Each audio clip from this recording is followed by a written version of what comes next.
Hi, my name's Wayne O'Keefe and I'm fishing locally at the Maribynong River in Flemington in Melbourne.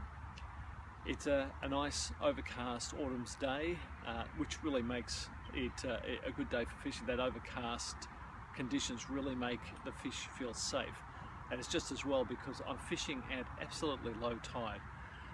This is not the best time to fish. The only reason I'm doing that is because this is the only chance I had to go fishing, so I had to go with what I had. So knowing that the conditions are going to be a bit tougher, I'm going to try a few different things. One of the things that I'm doing is I'm using a small hook, a small bait, because I just happen to know at the moment that there's a lot of small fish here.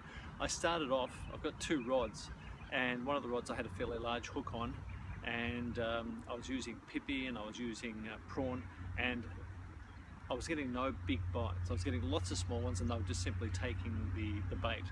So what I've done is I've gone down to a size 14 hook, which is very small.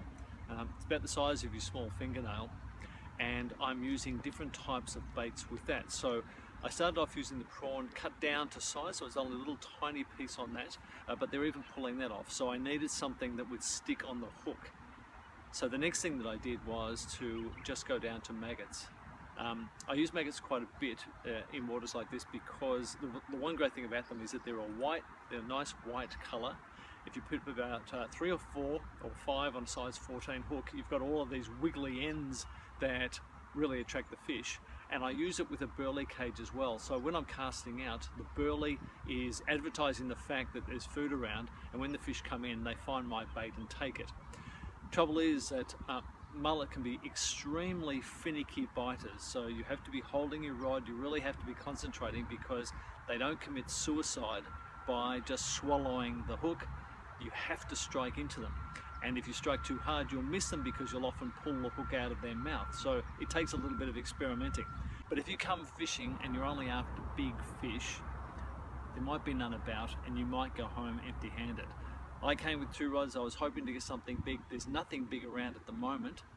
So what I've done is I've targeted the small fish just so I have a bit of fun before I leave. I've been using a burley cage with burley in it. The burley cage acts as my sinker.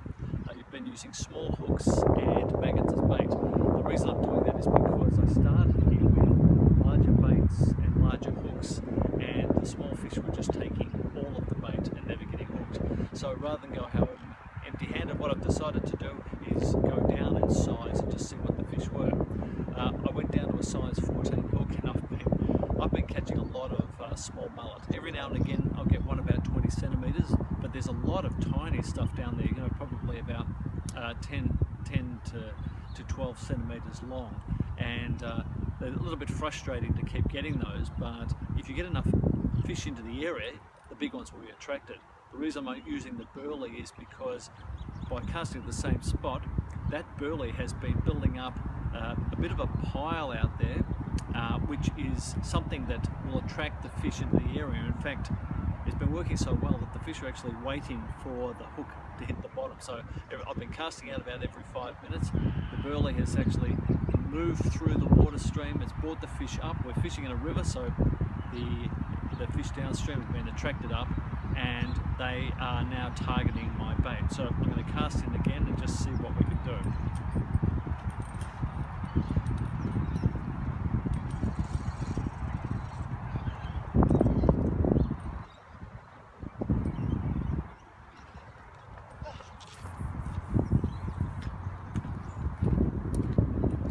So I've just cast to the same spot again. I'll tighten up so I can feel everything that's happening. Just wait now to see what the action is. So that's just gone in. It shouldn't take too long before the fish start to find it. And I just wait now. There's little tiny bites happening already, which would be those very, very small fish that have been there all the time. And I've just got to work out where to strike, because what's happening, I'm getting little tips on the little hits on the end of the rod, and if I strike too hard or too early, I'll just pull the hook away from the fish. I need to make sure that the end of the rod goes right down, bends right down, and then I know that a fish has got it in its mouth. So they're just hitting and tipping it all the time now. Just got to wait wait for it to bend. So the important thing is paying attention and being patient. So I'm doing that now, and the action stops a little bit. Sometimes what happens if I don't get any action, if nothing happens for a couple of minutes, what I'll do is I'll just turn the reel once or twice just to move the bait on the bottom. It's called twitching, and what that does is sometimes the fish will be milling around picking up bits of burley. When you move that bait, they see it move and they think it's alive and they pounce on it. So that happens. That can be very, very effective at times. So I'll just keep this going and see what happens.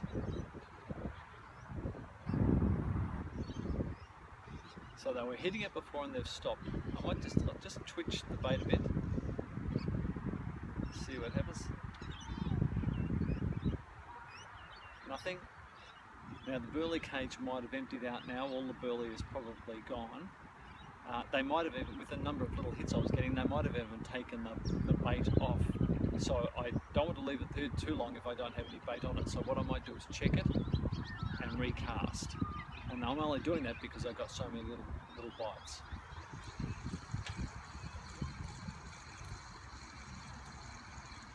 So I'll just bring it in and check it. And sure enough, everything is gone. So we've got nothing left to attract the fish. No bait at all. I'll just repeat that process because clearly the fish are interested. They're just too quick and they're taking the bait off completely.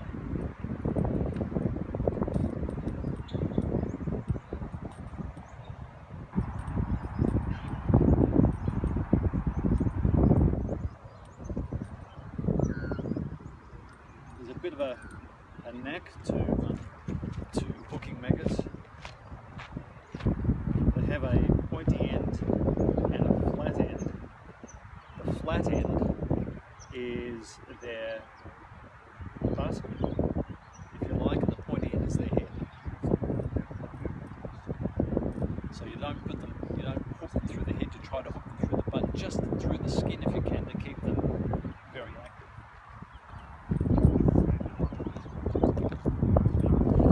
You don't want to kill the bait. You want it to be wiggling around. That's what really attracts the fish. So I've got those on. I put a bit more burley in the burley cage, the running burley cage, and I'll recast and see what can happen now. The only thing that's happened is it's got a bit darker now. It's overcast, and there's some heavier cloud coming over, which might be just a drop in barometric pressure, and that won't help me much either. Sudden changes in barometric pressure won't help you. They can put the fish off the bite. Now I've cast into the same spot, tightened up, trying to feel anything that's happening at the tip of the rod, and now I just wait for any action. Sometimes you can be fishing and you're getting lots of hits when you cast in, you've got the fish moving and it goes silent once everything stops. It can mean that something very big has come into the area, or it just means the little fish have left.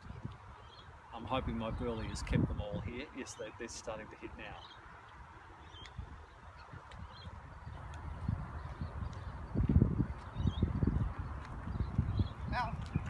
So I'm getting hits on my rod, tips, and I'll just see if I've got into that now. So it's very hard to hit some of these, to strike into them, and I missed that one. And that's what will happen. You'll spend quite a bit of the time striking in and missing.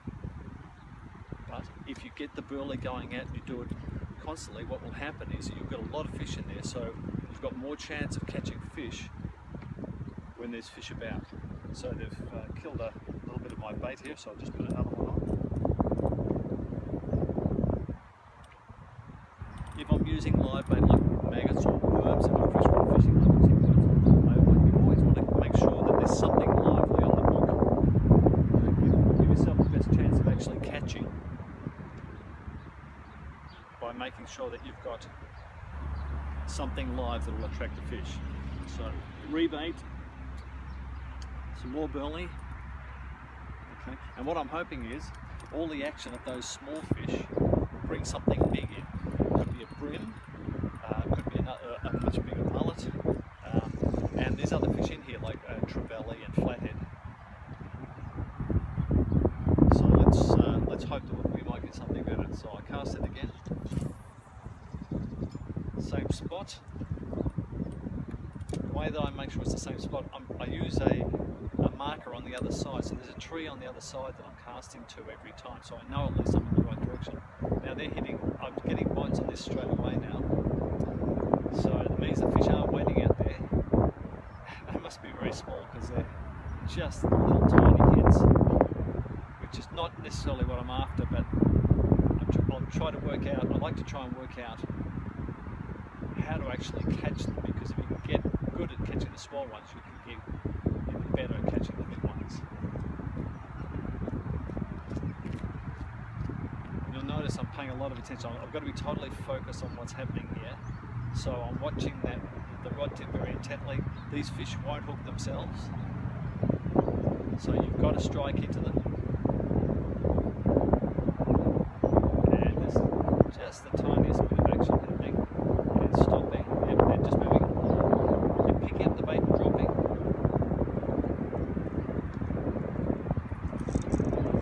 And I'll just see. Wow, this is tough going, trying to get these guys.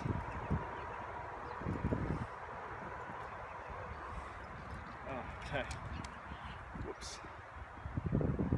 So, okay, there's a lot of these things about, and that's what I'm trying to get past. But these are the things that are actually that are taking my bait. Incredibly hard to catch, and I'm just going to keep doing this until I catch bigger fish. Now, what I might do is if I get bored with the small stuff, I might try to go to a bigger hook and just present a bigger bait. Because if there is a bigger fish around, the little stuff might not be interesting them, but if they get a big bait, then that's when they really might dive in and get it. So the challenge being, how do you work out how to get those big ones? Well, start with the small ones. I know at least if there's going to be small ones in there might be big ones, wiser ones who don't come diving in on this, but who are on the outskirts of that. So sometimes I might cast either side of where I have been casting to maybe pick up one of those big ones if they're lurking in the background. So let's have a cast and just see how it goes with a little bit of burley, a small hook, a few maggots on the hook, and casting out to a spot that I've been fishing for probably an hour and a half now. So I just cast to the same spot each time. As soon as it hits into that same spot, I tighten up to make sure that I can feel what the fish are doing. And because I put burley in, they start to hit the bait almost immediately because I've been casting in quite frequently. So I just wait now for the fish to come in. So that burley would have distributed into the water stream and then hit the bottom. Now the tip of my rod is just moving around a little bit now, which means that those small ones that have been plaguing me are coming in. Oops. And then something bigger. Now this won't be big, it's probably another mullet, but it's a little bit bigger than what I've been catching. So that didn't take long. So I'll just get that in and show you what I've got. Okay. So that's within that time of casting in, that's basically what we've got there. Mullet of that size and bigger I've been catching this morning. I've just used a couple of different changes to make sure that I was catching the bigger ones. So this guy here is hooked pretty well actually, because one of the things about mullet is they can throw the hook quite easily. But there you go. Nice little mullet there, which I will release and keep going. And so you can be catching these for a while once you actually work out how to hook them. And with this, it was going down in size of hook. changing my bait to the maggots, using the breadcrumbs as burley in my burley cage, and casting in the same spot. And that's really worked. This is what you can get, and larger. On a tough day, that's not a bad size and a bit of fun.